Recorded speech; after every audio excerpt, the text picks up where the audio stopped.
Forced love triangles. Oh, right. Oh, that was the first season 11 horror of that. Right. With the what? The forced love triangle? Yeah. That was something at like the 3rd or 4th season. Oh. Oh, yeah, I guess so. Yeah, I keep forgetting. I thought... Oh, I guess I was more thinking like the beginning when she met with the oh man, I don't even remember their names anymore. The two guys. Mako and Bolin, I think. Yeah. Bolin liked her, but then she liked Mako. And then like, later on, no, it's like Asami was dating Mako, and then out of nowhere, she just somehow gets some random feelings for Asami that just show up out of nowhere. Yeah. And then all of a sudden, they're just a couple of like this. Yeah, that makes so much sense. Mm-hmm. Yep. Ah, one of the biggest of TV tropes. So bad that it has its own term. Jumping the shark. I thought flanderization was the obvious one.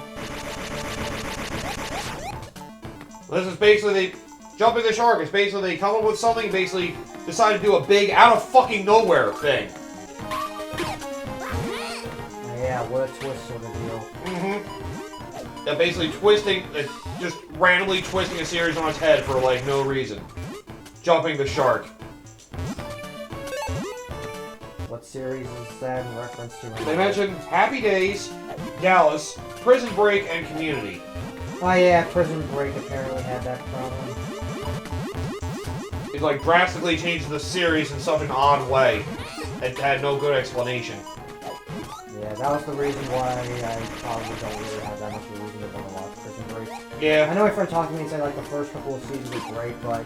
Well, I guess the jump the shark happens and then that ruins it. Yeah. Go figure. And it's especially a problem for me with live action series where it's like if you do the jump the shark thing with the live action series, I just... Because they take so much time, it's like I don't really have any idea how to watch it. Well, here's one that Coda has talked about plenty of times he doesn't like, I'm sure you agree. The Mary Sue or Gary Stew. Yeah. They're perfect in every single way, and they become such boring characters that they're just kind of wood. Yep, they mentioned that being one of the characters in Supergirl. I mean, you can say so many, like, modern Star Wars has that problem, fucking...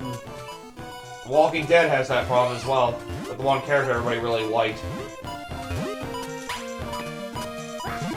Rick Grimes or whatever his name is. Grimes. Captain Marvel. I think they tried, like, I know that the, one from Star Wars is the biggest convention. Is that Rey? Rey. Okay, yeah. I know a lot of people are incredibly divisive on how they ended her whole storyline in the last movie. It kind of is a middle finger. Because basically, it's like, oh, she's kind of... Oh, so it's Palpatine's daughter just decides, yeah, I'm just going to take the Skywalker name, whatever. Yep. And that's it. It's just like, it kind of comes off as a big kick in the dick. And it's like, oh, she raised herself as a Skywalker. It's like, well, that just ruined, like, the whole thing, like, the development of her character. He's like, no, I'm just going to ignore everything. Okay. Yeah. Cool. You're going to be true to yourself, which apparently is not really true to yourself, but, alright, you're just going to ignore the situation. Cool. Depends on the way you look at it, but a lot of people thought it was pretty stupid. That's as far as I know, anyway. Let's put it this way, it's not really a welcoming thing for a hero. I mean, a lot of modern Disney movies have that problem. Yep. New Mulan has that problem. Oh, yeah. Damsel in Distress. They particularly mentioned Game of Thrones. Yeah, but the first one, like, those two kind of just sort of feel like, Extremity Unlimited. Like, the reason why I don't like the Tomboy anymore is because it reminds me of all the stupid, Mary Sue stuff where you just kind of feel like higher than thou in a lot of ways. Yeah. So kind of oh, I see what you have to do there. You have to raise the water level and then do that. That's what it is. Yeah, it couldn't reach. That's what happened. So you want to get that block position and then raise the water. Or I guess... You gotta do this. Land that next to it, then raise the water, then go up. And then this. Yep, then raise it. There you go. I was wondering why that didn't go away. There we go. Perfect. Now we go everywhere. Number 4 for TV shows. Red herrings. Purposely misleading clues. Tropes. Such as in Lost. I mean, that show took a whole big fucking turn towards the end that people really hated. Yeah. You also mentioned Desperate Housewives and Pretty Little Liars. Not that I know anything about those two shows, but I know some people like Desperate Housewives. I don't really know much about it myself, but eh. Desperate Housewives feels like it's a particular Shit. show for a particular audience. Right. There we go. Ooh, nice jump. Number 3 is The Chosen One. That kind of just an extension of the Mary Sue and the Gary Stu. Basically saying, like, this one person was basically destined to fucking save everybody. Mentioned Buffy the Vampire Slayer, Avatar The Last Airbender, Well, and Last Heroes. Airbender is one of the better executions. Yeah, it's one of the better executions. It is kind of, I mean, yeah. It's not Are really, you just talking about one of the worst tropes, or just yeah, it's one of the worst TV tropes, yeah. I mean, yeah, like Avatar: Last Airbender, I think is probably not the best example. I'd say Korra maybe would be a little bit better for that one. Probably. Number 2, No Ending in Mind. So there's The Walking Dead and Grey's Anatomy. I feel like they have to go on forever for some reason. And they could end. But why do that? Let's have the series go on forever. I know it's a massive problem with Walking Dead. Walking Dead had that problem, yeah. Grey's Anatomy, I keep forgetting that show was a thing. Kind of. Then again, I'm aware it's fucking stupid anyway. Yeah. So, yeah. That one I sadly expect to be rough. The one they have is the worst is constant cliffhangers. Basically ending every single episode on a fucking, oh my god, what's happening? Or what's gonna happen now? Fucking every fucking time. That's a season problem cliffhanger. Where it's like, here's a season finale and it's a cliffhanger. They mentioned it with 24, which yeah, I think is pretty guilty of that. Prison Break. That's pretty guilty of it. And Lost. Lost does feel like it's tropey in some regards of that, yeah.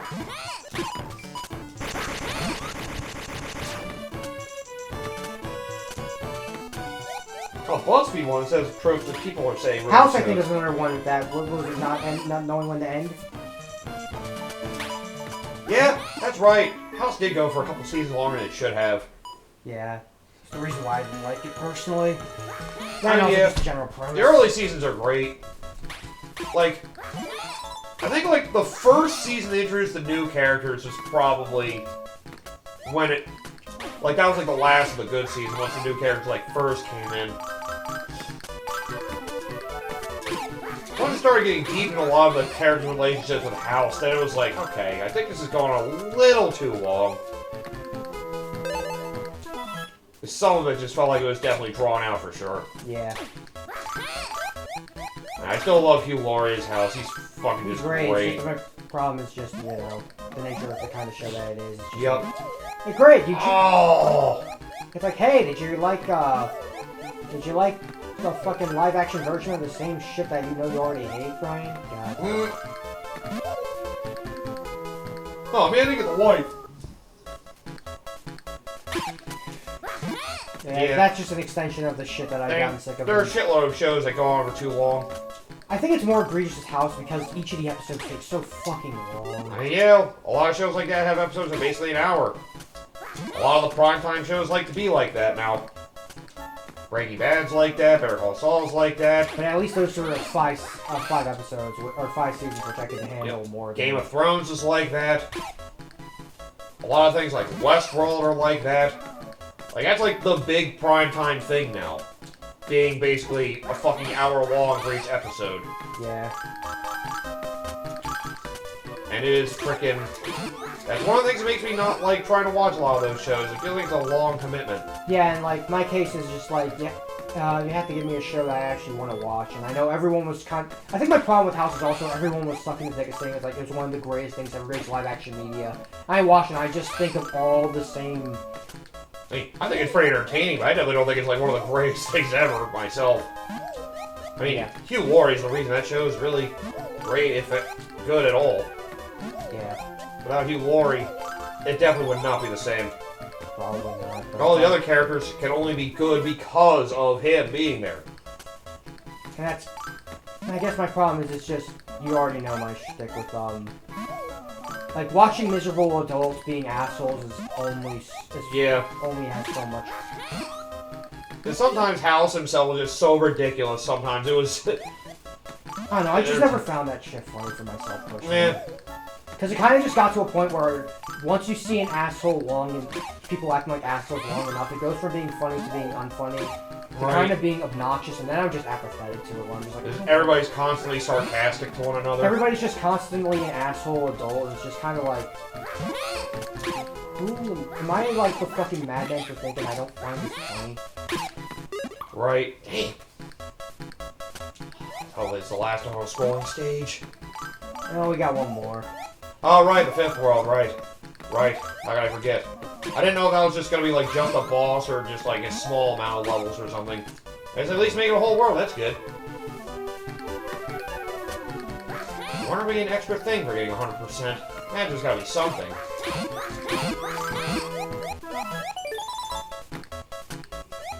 Oh, visible platforms. Neat. Yeah, that was shown a while ago. Oh. Chance to acknowledge them. They come and go. Oh, that's even weirder.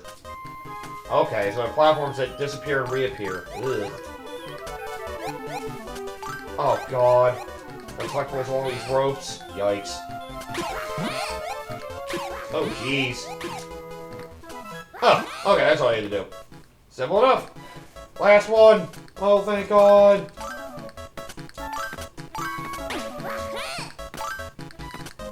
The early seasons were good, but it's just not my kind of show, personally. Yeah. That's why I usually watch anime, although there's a lot of tropes in there, too. Those tropes I can kind of stomach a little bit more, because some of the Western tropes are more egregious to me and kind of more eye-rolly than some of this. Because some of the tropes I see in anime actually I find funny or whatever and entertaining, but the ones in the Western stuff are just not really all that funny to me. Yeah. That's just a personal taste thing, but I just know it's not the kind of stuff for me personally. Mm-hmm.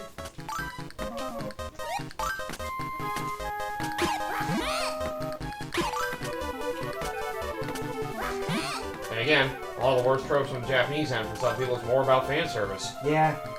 But considering how... Oh, wow. Quick for this one. Shit. Yeah, but considering how some of the tropes have a different set of tropes in the Western world, that one...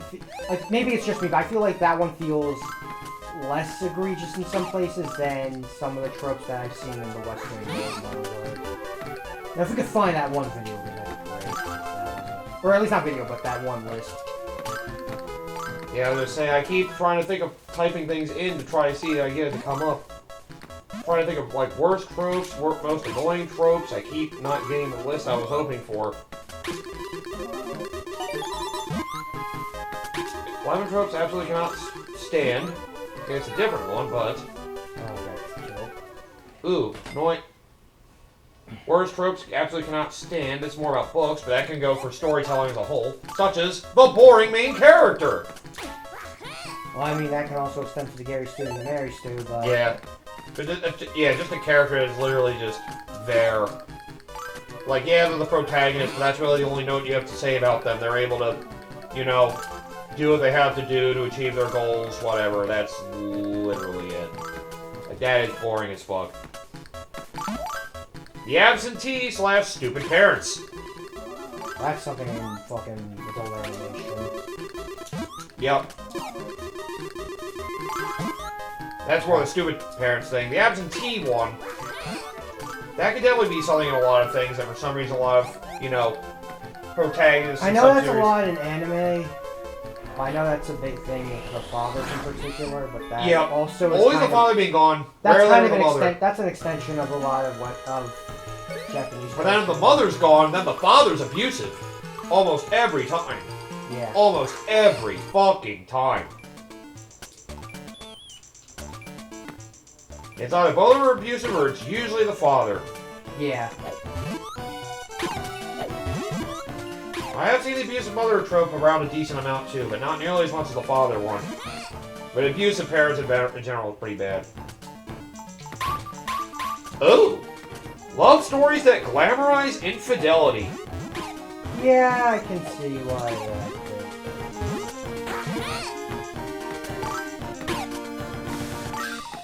Right. Basically, multiple partners being allowed in there is certainly an odd one. If you're doing a romance series, you're doing that as a hard one. It's a hard one to sell. That's why Japanese people hate the harem stuff. Like, look at all these girls fall over this one dude. What the fuck? It can be pretty fucking stupid. It can seem kind of ridiculous, too. Oh, yeah. Because most normal people would never want that. Yeah. Only a few times when they do it for more than just that purpose does it actually work out. That's why only a few series people actually see as that being good. It's usually when the main character is just more of a result of their actions, not really them, like, actively doing it. Yeah, basically it's hard to do right, and very few do it right. It's hard to sell. It's hard to really... There's no real easy way to sell something like that. Then again, nobody likes polygamy much either, so... Yeah. It's hard to sell that as a whole. I don't think society ever really respected polygamy as an option. I mean, I even said my stance, like, I know it's looked down upon, but, you know, if people want to end a relationship like that, you know, if all parties like it, fine! Like, let me say it like this, if you can manage to make it work, then by all means, but yeah. Don't be surprised if most people looked at you and think you're fucking insane. I mean, yeah. I'm saying, if all parties involved can do it, then fine. I don't have a problem with that. It's just, if all parties can do it, which is hard to do. Because a lot of people are, well, naturally selfish. Yeah. So that's why it usually doesn't work out. That's why most people look down on it. Or you can see it as selfish for wanting to have multiple partners. They want this too, so what's the problem? But yeah. Plots that would evaporate if people would just communicate. Yeah. Poor communication is kind of the core of why a lot of problems happen. Yep. We just have one disagreement, so I refuse to talk to you about this. Ugh. Okay, yeah, we definitely have to get the enemy down there so we can jump over. Ah, the dark, angsty love interest. They said this was popularized because of Twilight. So, some anime have a lot of... There's been a lot of glamorization about the edgy person type or whatever. Right. That's some animes does that a lot. Of course. But 6. Child and teen characters who talk like pretentious adults. Sometimes it's weird to have children that basically try to act like adults and act like smartasses for it. Admittedly, that can be annoying.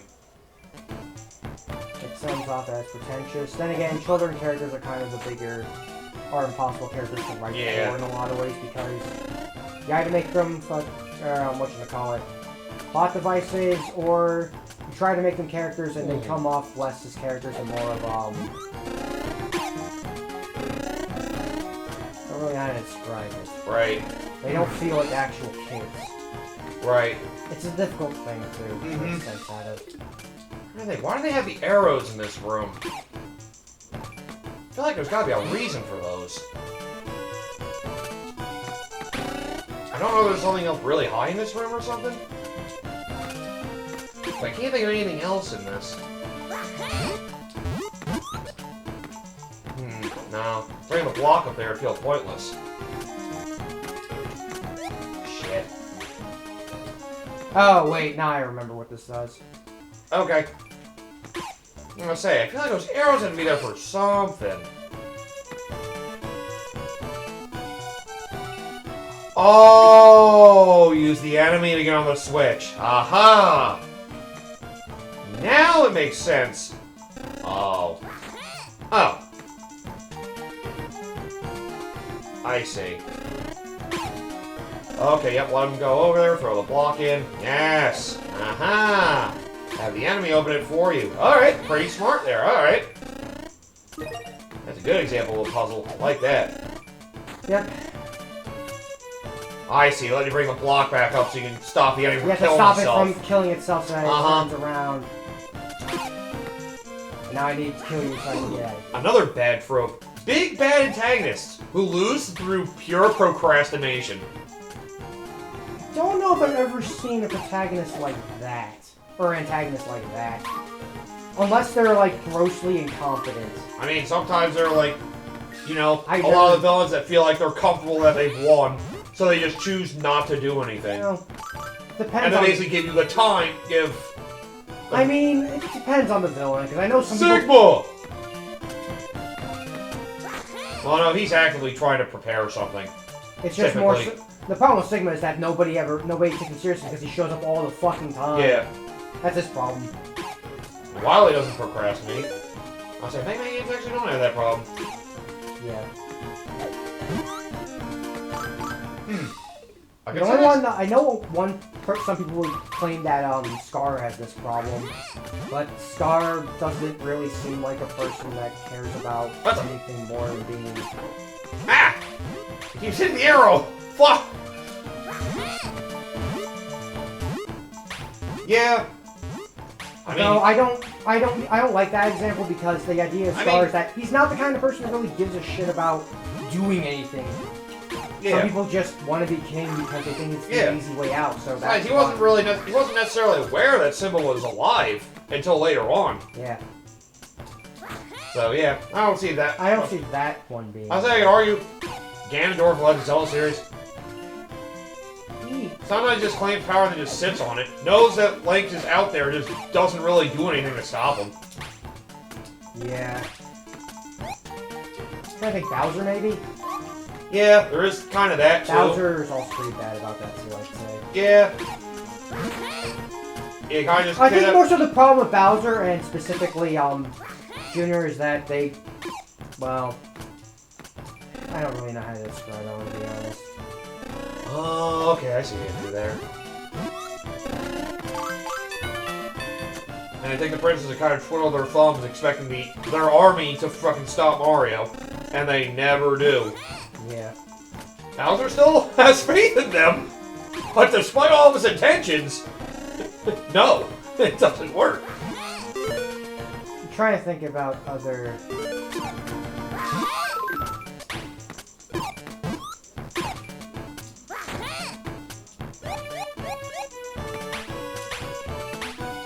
Does Final Fantasy have a villain that has a problem like that? Trying to think. The games where a villain, they kind of like... Yeah, they could do... Oh, I have a good one! Infinite.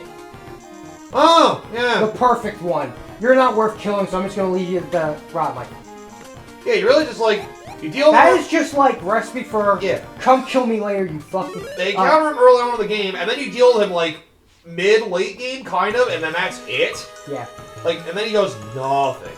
He's not even dead, he just leaves. Like, he has the perfect opportunity to stop Sonic, and he just fucking leaves. Even Eggman gives him shit, it's that bad. It's like, you couldn't finish Sonic, and he wasn't worth killing him, like... And then you don't get the fucking bitch about losing at the end. Mm-hmm. I'm just reminding you of that one quote from Fairy Tail where it's just like, in the Grand Edge game, it's like, you don't get to fucking complain about losing by 1 point if we make it this. And then by coincidence, we win by 1 fucking point. True. No, this is as far as we can go. Shh. I heard something. What kind of intimidating boss could this thing be? What the? Okay. What the hell are you? It's a monster! No, it's Dr. Medin! Yup, clearly. Big burp. It's no use. Looks like we'll have to fight him. Oh, they don't even tell you how to beat him this time. Oh, you gotta use the arrows. Okay. Alright, this one at least looks like it can be decently creative. You just gotta see where he warps and throw. Oh, okay. Right, you can't change the arrows. Unless you have later hits. In which case, that does make that a pretty good boss if they actually do it that way. And it looks like this fight could be more of a puzzle than an actual fight. Oh, the arrows move, so you have to time it. Okay, that's something. Aha! I see. So you have to time it when it's... You have to time it when the arrow's going up. And you cannot hit him directly, you gotta hit him in the head. Oh! And the tilting of the platform can throw off your height, too. That should get it. Okay, yeah, this is at least something. At least you have to do timing to this. Ooh, a heart! Thank you! After going through the boss line, eventually you'll get a heart. Okay. So it's not like you're completely going to die. Wow. This last one's going to be the one that sucks. Ooh, timing the top one. Oh man, it stops right at it too. Oh jeez. Almost makes it feel like it's more worth coming on the other side.